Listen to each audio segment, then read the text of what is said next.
आहान कमरे में दाखिल हुआ तो उसकी नजर सबसे पहले आरोही पर पड़ी। वो बिस्तर पर चुपचाप बैठी थी। चेहरा लाल पड़ा हुआ था, आंखें सूजी हुईं और नक्शोनिगार ऐसे बिखरे हुए जैसे किसी ने उसकी मासूमियत से खेल लिया हो। होंठ सिले हुए, नक मुंह फूला हुआ, जैसे बहुत देर तक रोती रही हो। आहान के दिल में एक अजीब सा दर्द उठा। उसने सोचा, ये क्यों रोई है? सुबह तक तो सब ठीक था। अब अचानक क्या हो गया? उसके सीने पर बोझ सा उतर आया। दूसरी तरफ आरोही अपने ख्यालात में गुम थी। आंसुओं के निशान अब भी उसके चेहरे पर बाकी थे, लेकिन उसने अपनी पलकों को जबरदस्ती बंद कर लिया ताकि फिर से आंसू न छलक जाए। उसे महसूस हो चुका था कि आहान कमरे में आ चुका है, मगर उसने जानबूझकर उसकी तरफ देखा तक नहीं। जैसे किसी ने उसके दिल पर ताला जड़ दिया हो और अब वो आहान से नजरें मिलाने की भी हिम्मत नहीं रखती थी। उसके दिल के अंदर बहुत कुछ टूटा हुआ था। शिकायतें, दर्द, मोहब्बत और नाराजगी सब एक साथ उमड़ रहे थे, मगर जुबान खामोश थी। वो चाहकर भी बोल नहीं पा रही थी, बस अपने आंसुओं और खामोशी से सब बयां कर रही थी। आहान चुपचाप उसे देखता रहा। उसकी खामोशी आहान के दिल को काट रही थी। वो सोच रहा था कि कितना दर्द छुपा रही है ये, और मैं उसकी आंखों में वो दर्द पढ़ भी नहीं पा रहा। आहान कपड़े बदलकर कमरे में आया तो उसने देखा कि आरोही कमरे की सारी बत्तियां बुझाकर अंधेरे में सोफे पर सो गई थी। उसके जिस्म पर हल्की सी रजाई थी, लेकिन चेहरा आधा साया और आधा चांदनी की तरह झलक रहा था। आहान के कदम ठिठक गए। वो दिल ही दिल में उसके सवाल बढ़ते जा रहे थे, मगर जुबान खामोश थी। वो उसे जगाना नहीं चाहता था। शायद डर था कि कहीं उसकी आंखों में फिर वही दर्द और नाराजगी न झलक जाए। आहान ने गहरी सांस ली, चुपचाप नजरें फेर ली और बिस्तर की तरफ बढ़ गया। मगर नींद उसकी आंखों से कोसों दूर थी। वो लेटा तो जरूर, लेकिन सोचता रहा। कमरे में सन्नाटा पसरा था। सिर्फ घड़ी की टिक-टिक और आरोही की धीमी सांसों की आवाज थी। आहान की आंखें छत पर जमी हुई थी और दिल में एक अजीब सा खालीपन। लेकिन आरोही गहरी नींद में नहीं थी। उसकी बंद पलकों के पीछे आंसू अब भी ताजा थे। वो सब सुन रही थी, सब महसूस कर रही थी, मगर चुप थी। दूसरे दिन सुबह जब आहान की आंख खुली तो उसने देखा कि आरोही कमरे से बाहर जा चुकी है। उनीदी आंखों से उठकर उसने जल्दी जल्दी ऑफिस जाने की तैयारी शुरू कर दी। शर्ट के बटन बंद करते हुए और घड़ी पहनते हुए उसके मन में अजीब सी बेचैनी थी। जब वह नीचे आया तो सामने का मंजर उसके दिल को चुभ गया। आरोही किचन में खड़ी बड़े सलीके से सबके लिए नाश्ता लगा रही थी। उसकी चाल ढाल, उसके हाथों का हर लम्हा एहसास दिला रहा था कि वो घर की बहू है, मगर फिर भी आहान की तरफ उसकी नजरें तनिक भी नहीं उठीं। डाइनिंग टेबल पर सब लोग आकर बैठ गए। आहान भी चुपचाप कुर्सी खींचकर बैठ गया। आरोही ने सबकी प्लेट में खाना परोसा, हर किसी का ख्याल रखा, लेकिन जब बात आहान की आई तो उसने जैसे अनदेखा कर दिया। उसकी आंखें जानबूझकर दूसरी तरफ थी, मानो उसके दिल में कोई गहरी नाराजगी छुपी हो। आहान की रूह तक को ठेस पहुंची। उसने सोचा, काश बस एक बार मेरी तरफ देख ले, एक पल को ही सही, पर वो नजर मुझसे मिलाए। मगर वो पल आया ही नहीं। इसी खामोशी को तोड़ते हुए आरोही ने हल्की मगर सख्त आवाज में कहा, रिया, जरा आहान की प्लेट में खाना डाल दो, मैं थोड़ी बिजी हूँ। रिया ने जैसे ही हाथ बढ़ाया आहान की प्लेट की तरफ, आहान का सब्र टूट गया। उसे अंदर से बेहद बुरा लगा, दिल जैसे कसक उठा। उसने अचानक कुर्सी पीछे खींची और ठंडी आवाज में बोला, मेरे पास टाइम नहीं है नाश्ता करने का। मुझे इम्पोर्टेंट मीटिंग है। ये कहते ही वह बिना किसी की तरफ देखे उठ खड़ा हुआ और तेज कदमों से बाहर निकल गया। उसकी माँ बार बार आवाज देती रही, आहान, बेटा ठहर तो, जरा नाश्ता कर ले। मगर उसने पलटकर भी न देखा। आरोही ने दूर से ही ये सब देखा और उसके दिल में चुभन उतर गई। वो समझ गई थी कि आहान ने नाश्ता उसकी बेरुखी की वजह से नहीं किया। उसकी आंखों में हल्की नमी तैर गई, मगर उसने खुद को संभाल लिया। उधर रिया के चेहरे पर गुस्सा साफ झलक रहा था।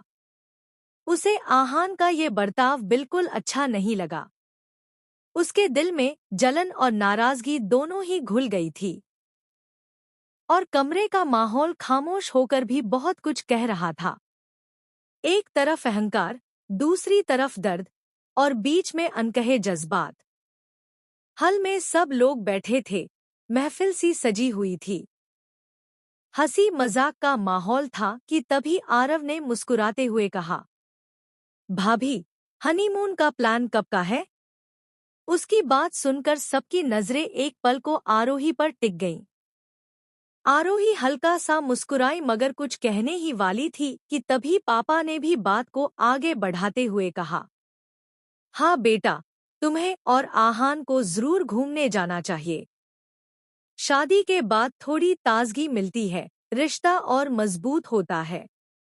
आरोही ने झिझकते हुए धीरे से कहा, नहीं अंकल, मतलब अभी हालात ठीक नहीं है, तो फिलहाल घूमने जाना सही नहीं होगा। उसकी बात अधूरी ही थी कि पापा ने उसके सर पर बहुत मोहब्बत से हाथ रख दिया। उनकी आवाज में बाप की ममता घुली हुई थी। बेटा, अंकल मत कहो, पापा कहो। तुम बिल्कुल मेरी बेटी जैसी हो।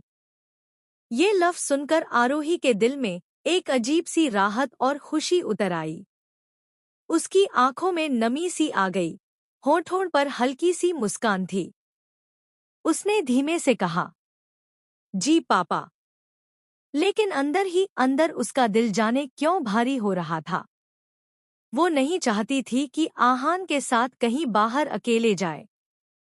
वो अपनी झिझक और मजबूरी छुपाते हुए बोली, पापा, अभी वक्त ठीक नहीं है, बाद में जरूर जाएंगे।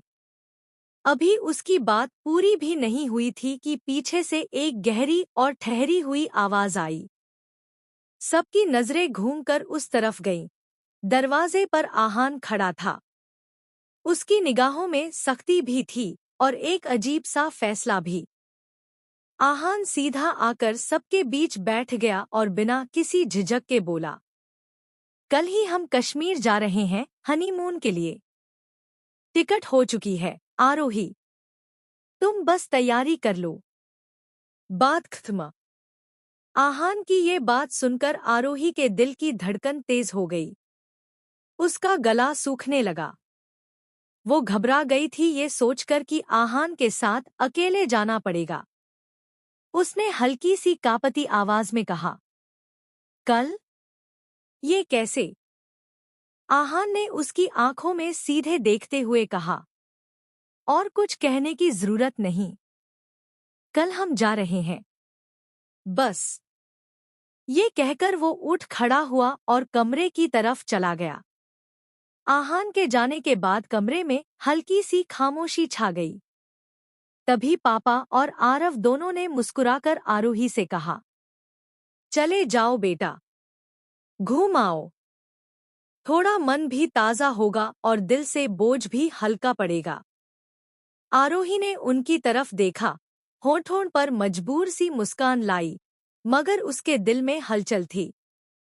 उसे लगता था कि आने वाला सफर उसके लिए आसान नहीं होगा। आरोही तेज कदमों से गुस्से में कमरे में दाखिल हुई। उसके चेहरे पर लाली थी, आंखों में गुस्से और शिकायत की आग भड़की हुई थी। तभी बाथरूम का दरवाजा खुला और आहान ताज़ा होकर बाहर निकला। उसके चेहरे से पानी की बूंदें टपक रही थी, लेकिन उसके होठों पर वही शैतानी मुस्कान थी। आरोही ने बिना देर किए गुस्से में कहा, तुम समझते क्या हो खुद को? आहान ने होठों पर खेलती मुस्कान के साथ ठंडी आवाज में जवाब दिया, तुम्हारा पति।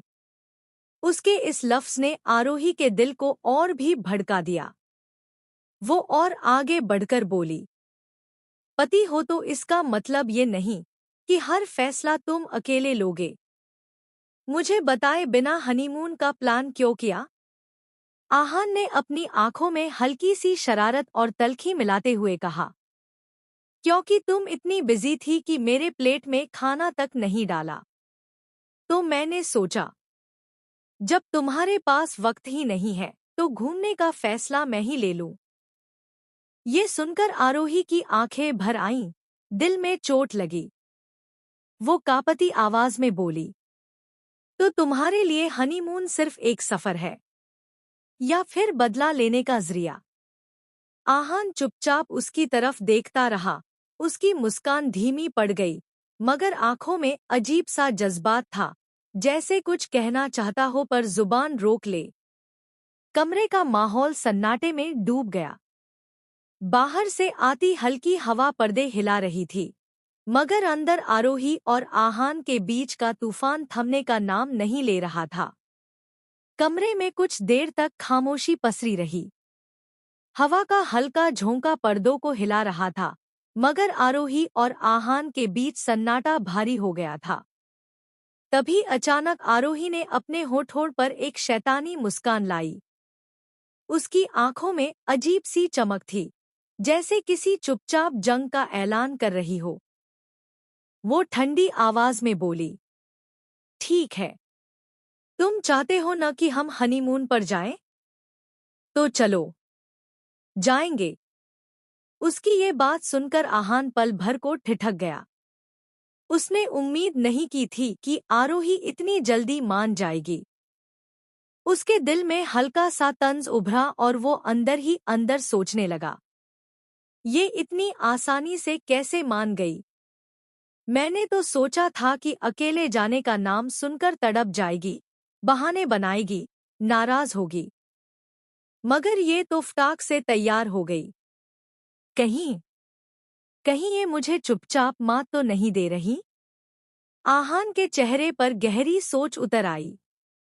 उसकी आंखें आरोही को पढ़ने की कोशिश कर रही थी, लेकिन आरोही का चेहरा रहस्यमयी सुकून लिए हुए था। वो मुस्कुराई तो जैसे उसकी मुस्कान में एक चुनौती छिपी हो। कमरे का माहौल बदल चुका था। आरोही की खामोशी और शैतानी मुस्कान ने आहान के मन में हल्की सी बेचैनी डाल दी थी। उसे लग रहा था जैसे असली खेल अब शुरू होने वाला है। कमरे में एक अजीब सी खामोशी थी। आहान अभी भी अपनी सोचों में खोया हुआ था कि तभी आरोही की आवाज ने उस सन्नाटे को तोड़ दिया। आरोही ने हल्की मगर ठहरी हुई आवाज में कहा, क्या सोच रहे हो आहान? यही ना, कि मैं इतनी आसानी से कैसे मान गई तुम्हारे साथ अकेले जाने के लिए? आहान हैरानी से उसकी तरफ देखने लगा। उसकी आंखों में सवाल थे और होंठों पर हल्की सी बेचैनी। आरोही धीरे धीरे उसके करीब आई। उसकी चाल में अब वो झिझक नहीं थी, बल्कि एक ठहराव और आत्मविश्वास था। वो आहान की आंखों में आंखें डालकर खड़ी हो गई। उसकी नजरें तेज, सख्त और किसी हद तक चुभती हुई थी। वो धीमे लेकिन दृढ़ लहजे में बोली, मिस्टर आहान, जितना रुला सकते थे उतना तुम मुझे रुला चुके हो। अब आरोही और नहीं रोएगी। अब आंसू मेरी कमजोरी नहीं होंगे और डर मुझे कैद नहीं करेगा। अब मैं तुम्हारा सामना करूंगी। तुम्हारी हर बात, हर सख्ती और हर इम्तिहान का जवाब दूंगी। उसकी आंखों में अब वो मासूमियत नहीं थी जो पहले आहान ने देखी थी। वहां आंख थी, दर्द से जन्मी हुई, लेकिन अब हिम्मत और जिद में बदल चुकी। आहान उसकी आंखों में झांकता रहा। हैरान और खामोश। उसे पहली बार महसूस हुआ कि जिसके सामने वो हमेशा खुद को हावी समझता था, आज वही लड़की उसके सामने पत्थर जैसी मजबूती से खड़ी है। कमरे का माहौल भारी हो गया। बाहर कहीं दूर से आती हवा की सरसराहट इस जज्बाती टकराव की गवाह बन रही थी। अनदेखी मोहब्बत, एक ऐसी कहानी जो शुरू तो हो चुकी है, पर अंजाम अभी बाकी है।